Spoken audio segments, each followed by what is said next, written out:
పెళ్ళైనా పండగైనా వేడుక ఏదైనా పట్టుచీరల ప్రత్యేక వేదిక వారాహి సిల్క్స్. ఆషాఢ శుద్ధ ఏకాదశి పరమ పవిత్రమైన తొలేకాదశిగా చెప్పబడుతుంది.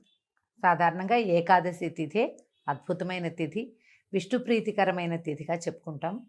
అయితే ఈ ప్రత్యేకంగా తొలి ఏకాదశి నాడు విష్ణువు యోగ నిద్రలోకి వెళ్తాడని, ఇక్కడి నుంచి 4 నెలల పాటు మళ్ళా కార్తీకంలో వచ్చే శుక్ల ఏకాదశి దాకా ఉత్థాన ఏకాదశి అంటారు, అప్పటిదాకా ఆయన నిద్రిస్తాడని చెప్తారు. ఈ 4 నెలల్ని చాతుర్మాస్యంగా భావించి ఈ 4 నెలల కాలంలో కొన్ని రకాల నియమాలు పాటించే విధానం కూడా కనపడుతుంది. అనేక మంది మఠాధిపతులు, పీఠాధిపతులు, సన్యాసం అది స్వీకరించిన వాళ్ళు కూడా చాతుర్మాస్యం చేయటం కనపడుతుంది. సంసారులు కూడా, సాధారణమైన వాళ్ళు కూడా చాతుర్మాస్య దీక్ష పెద్దవాళ్ళు దీక్ష తీసుకుంటారు. అది ఇక్కడి నుంచి మొదలు ప్రతి నెల ఒక్కొక్క వస్తువుని వ్యర్థ పదార్థంగా తీసి పక్కకు పెడతారు.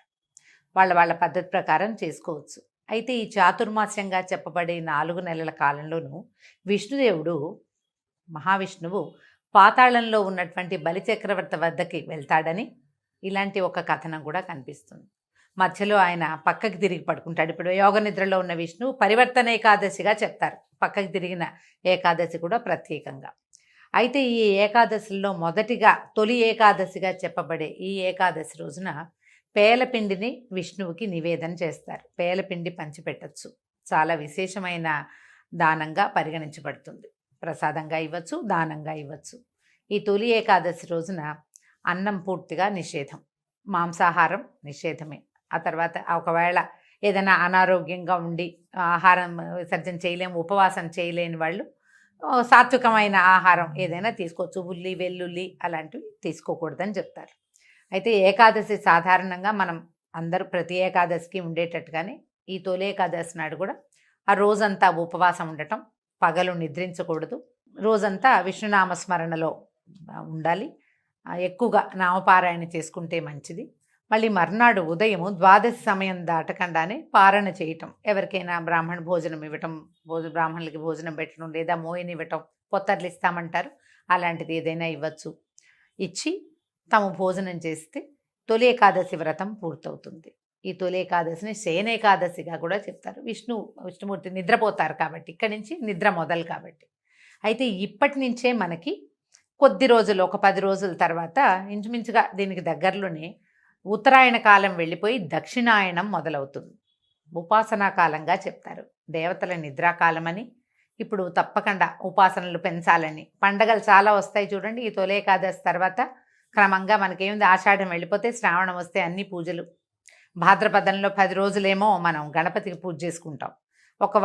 పౌర్ణమి గడిచి గణపతిని పంపించంగానే పితృ అమావాస్యలు అవి వచ్చేస్తాయి, పితృపక్షాలు వస్తాయి, మహాలయ పక్షాలుగా చెప్పబడతాయి. పితృపక్షాలు చేస్తాం. పితృపక్షాలు భాద్రపదం వెళ్ళంగానే ఆశ్వీజ మాసం వస్తుంది. 10-12 రోజులు అమ్మవారిని సేవిస్తాం. 10 రోజులు అమ్మవారి సేవ అవుతుందా, మళ్ళీ ఒక 15 రోజులు గడిచేసరికి లక్ష్మీదేవిని పూజ చేసుకుంటాం. దీపావళి వెళ్ళిన తెల్లవారి నుంచి మొదలు కార్తీక మాసం మహత్తరమైన ఉపాసనా మాసం. అది కార్తీక స్నానాలు అవి చేస్తాం. కార్తీకం అవి మార్గశిరం రాగానే ఒక వారం గడిచేసరికి ధనుర్మాసం ప్రారంభం అవుతుంది. మళ్ళీ విష్ణు పూజ మొదలు పెట్టుకుంటాము.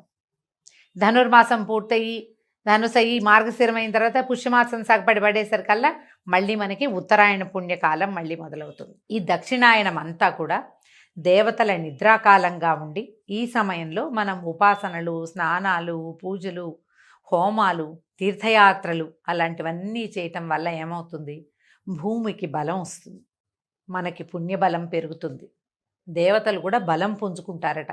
తర్వాత వాళ్ళు మనకి వరాలు ఇచ్చే కాలం ఉత్తరాయణం తర్వాత దేవతలు అత్యంత ప్రసన్నులుగా ఉంటారని ఇలా చెప్పబడి ఈ కాలం అంతా కూడా మనకి ఉపాసనా సంబంధమైన పండుగలే కనపడతాయి. దానికి ఆరంభమే తొలి ఏకాదశి. ఆషాఢ మాసంలో ఇంకా వేరే పండగలేం లేవు. ఆషాఢ మాసం శూన్యమాసం, ఖాళీ. కొత్తగా పెళ్ళైన ఆడపిల్లలు పుట్టింటికి వచ్చేస్తారు, అల్లుడు గడప దాటకూడదు, ఇలాంటి నియమాలు కూడా మన ప్రాంతంలో కనపడతాయి. అయితే ఆషాఢంలో ప్రత్యేకంగా ఆడవాళ్ళు గోరింటాకు పెట్టుకోవాలని, మునగాకు తప్పకుండా, అవిసె కూర, మునగాకు అవి తినాలని చెప్తారు. ఇవన్నీ కూడా సీజనల్గా చెప్పబడినవేనండి. ఆషాఢం తర్వాత ఏముంది, శ్రావణ భాద్రపదాలు వస్తాయి. శ్రావణ భాద్రపదాలు అంటే వర్ష ఋతువు, వర్షాలు వస్తాయి కదా. ఈ వానలు వచ్చే ముందు కాలం అంతా కూడా మనం మన గోళ్ళు, వేళ్ళు, చర్మము, పొట్ట అంటే మా గట్టుని అన్నిటినీ రెడీగా చేసుకోవడం కోసమే ఈ గోరింటాకులు పెట్టుకోవటము అలాంటివన్నీ. తర్వాత ఈ మునగాకు తినటము, మొరింగా అని ఇప్పుడు చాలా ఫేమస్ అయింది మునగాకు. ఈ మునగాకు కనుక తింటే ఏంటంటే గట్ ఫ్రెండ్లీ, అది మనకి శరీరాన్ని శుద్ధి చేస్తుంది. ఆదివారాలైనా కనీసం తినాలంటారు. తెలంగాణ ప్రాంతం అంతా ఆషాఢ మాసం అంతా కూడా అమ్మవారి సేవాకాలం నడుస్తుంది. విశేషంగా గ్రామదేవతల్ని అర్చిస్తారు, ఆమెకు బోనాలు సమర్పిస్తారు. ఆదివారం నాడు అసలు హైదరాబాద్లో అటు ఇటు నడవలేం మనం, రోడ్డు మీద చాలా రష్గా ఉంటుంది. అన్ని చోట్ల బోన సమర్పణే కనపడుతుంది. అన్ని దేవాలయాలు బిజీగానే ఉంటాయి. ఒక్కొక్క ప్రాంతంలో ఒక్కొక్క రకంగా చేస్తారు. ఈ ప్రాంతపు ఆచారం ఇట్లా కనపడుతుంది.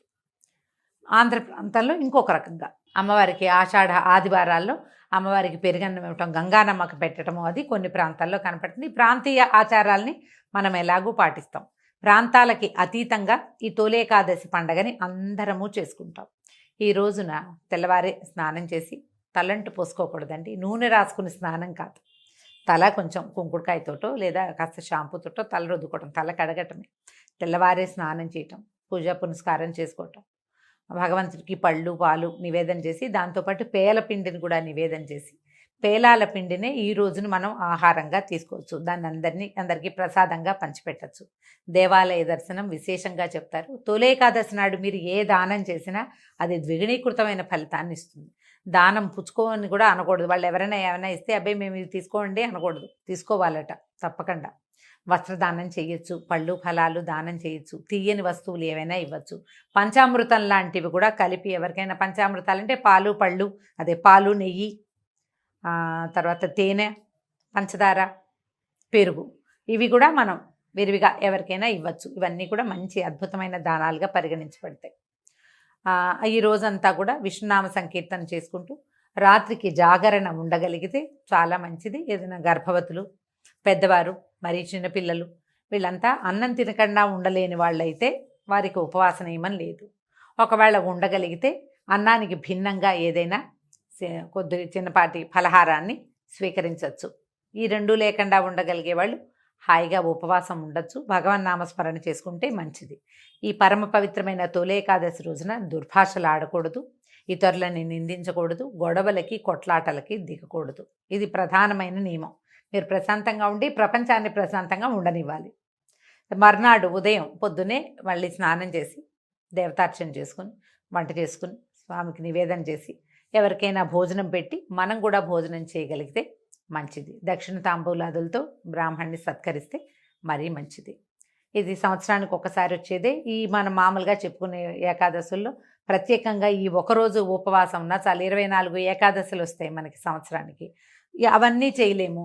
ఈ ప్రఖ్యాతమైన ప్రత్యేకత ఇది, స్వామివారు ఈ రోజున యోగ నిద్రలోకి వెళ్తాడు కాబట్టి ఈ రోజున అయినా సరే మనం ఉపవాసం చేయగలిగితే మంచిది. ఒకవేళ ఉపవాసం ఉండలేని వారు కనీసం మాంసాహారం తీసుకోకుండా అయినా ఉండగలిగితే మంచిది. భగవన్నామస్మరణ చేసుకోండి, విశేషమైన ఫలితం లభిస్తుంది. అవకాశం ఉన్నవాళ్ళు ఈ పండుగని చక్కగా జరుపుకోవచ్చు. ఇవేటికి అవకాశం లేదు, ఏదో భోజనం చేసేసాం, దేవాలయ దర్శనం చేయొచ్చు కదా, కనీసం దేవాలయ దర్శనమైనా చేసుకోండి. విష్ణునామ సంకీర్తనతోటి ఈ తొలి ఏకాదశి పండుగని చక్కగా జరుపుకుందాం. నమస్కారం.